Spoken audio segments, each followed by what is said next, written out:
सत Shri Akal. Doctor Daljit astrology research centre Hoshiarpur.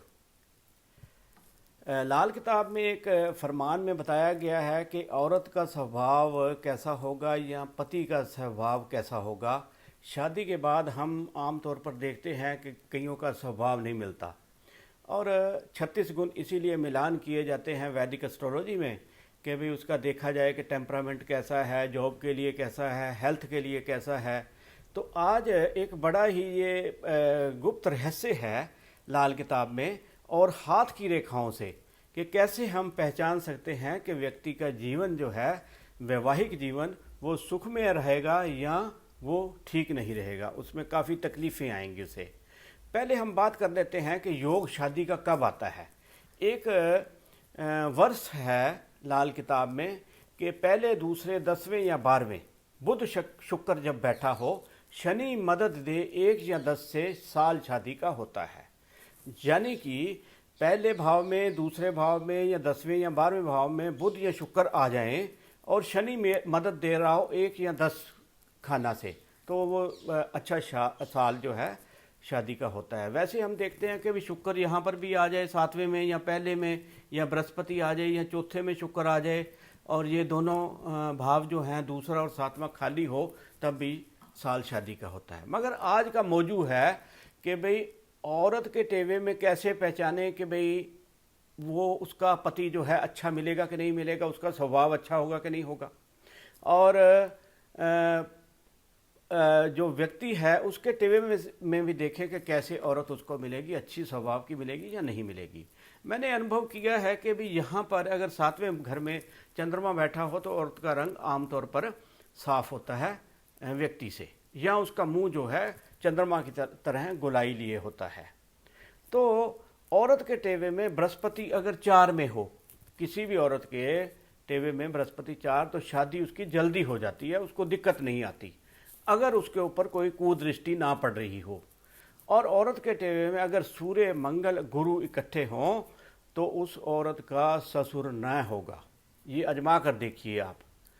एक औरत होगी, जैसे इसमें लाल किताब में बड़ी सारी बातें हैं कि एक औरत होगी कि 2 औरत होंगी या और औरत चाहिए, तो एक औरत होगी का मतलब है शनि गुरु हो मदद पर बैठे, नर ग्रह शुक्र साथ न हो, बुध शुक्र 2 उच्च हों अच्छे, शनि सूर्य को देखता हो।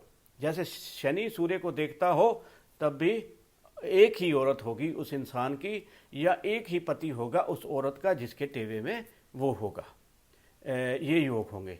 और बुध शुक्र अगर उच्च के बैठे हों और शनि गुरु हों मदद पर बैठे, जो शनि है वो गुरु की मदद या शुक्र की मदद कर रहा हो, तो वो नर ग्रह भी उसको साथ न हों, तब जो है वो अच्छा योग माना जाता है।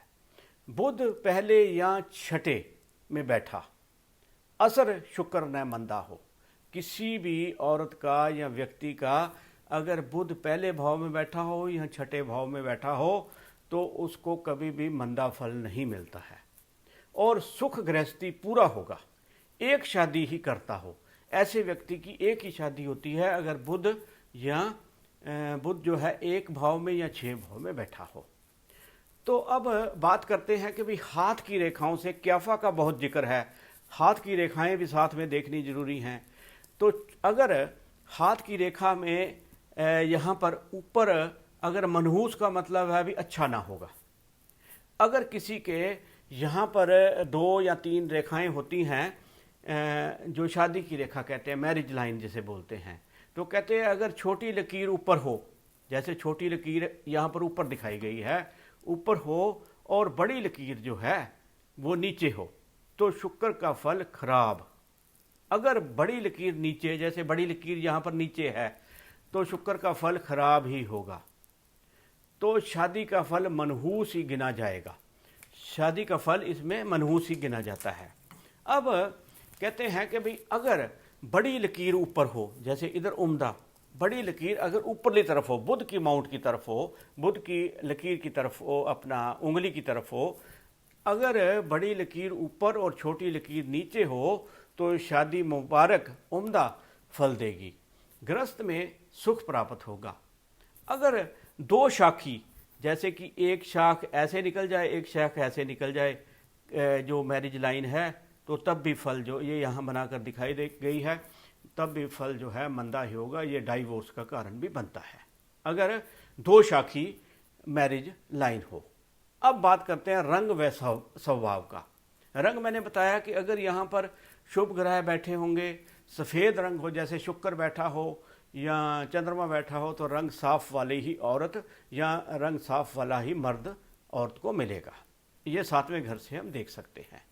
तो कहते हैं जन्म कुंडली में अगर केतु शनिश्चर या शुक्र के साथ उम्दा हो तो ऐसा प्राणी शहजोर जाए, यानी हस्तनी औरत मिले उसे। अब जो वात्सायन ने कोक शास्त्र लिखा था उसमें बताया गया था कि 4 तरह की औरत होती है। सबसे उत्तम उन्होंने पद्मिनी बताई थी कि पद्मिनी जो है उसमें सुगंध अच्छी आती है, या जो हस्तनी है वो जरा भारी होती है। तो इस तरह से हस्तनी का जिक्र भी इसमें लाल किताब में आया है। या जन्म में शुक्र राहु सूर्य के साथ, या घर में, घर उसका है 5वां, या शनिश्चर के घर खाना नंबर 10 में हो, तो ऐसा प्राणी विषय के ताल्लुक से यानी पद्मिनी औरत से संबंध रखे, पद्मिनी औरत उसको मिलेगी। तो सूर्य बुध का ताल्लुक जो है औरत का रंग व स्वभाव जाहिर करेगा कि कुंडली में अगर, अब ये देखें भी स्वभाव कैसा होगा। कुंडली में अगर सूर्य पहले घरों में हो, जैसे सूर्य पहले घर में है यहाँ पर, पहले घरों में मतलब भाई तीसरे भाव में है यहाँ पर, और चौथे भाव में बुध बैठा है, तो ऐसे व्यक्ति को या औरत को उसका पति अच्छा ही मिलेगा। अगर बुध पहले घरों में बैठा हो और सूर्य बाद के घरों में बैठा हो, तब जो है वो औरत को पति का सुख या पति को पत्नी का सुख अच्छा नहीं मिलेगा। मगर इसमें ये देखना पड़ता है कि शनिश्चर यहाँ पर दखल ना कर रहा हो। शनिश्चर का मतलब है कि भाई शनि की उसके ऊपर कोई एडवर्स इफेक्ट्स ना पड़ रहे हों, टक्कर ना हो रही हो, कोई धोखे का ना हो रहा हो, कोई अचानक चोट ना दे रहा हो। ये सारी चीज़ें जो हैं हम उसके दृष्टियों से ज्ञान हासिल कर सकते हैं। तो नेक असर भी होता है और बुरा असर भी होता है, बशर्ते कि शनिश्चर दखल न देवे। सूर्य बुध अगर नेक हों और अच्छे घरों में हों और शनि का मंदा प्रभाव न हो, तो शादी हमेशा उत्तम ही होती है। इसलिए क्या होता है कि हम मनहूस शादी और उम्दा शादी के बारे में इस हॉरोस्कोप से ज्ञान हासिल कर सकते हैं। और अगर आपका कोई भी सवाल हो तो आप कर सकते हैं। सत श्री अकाल।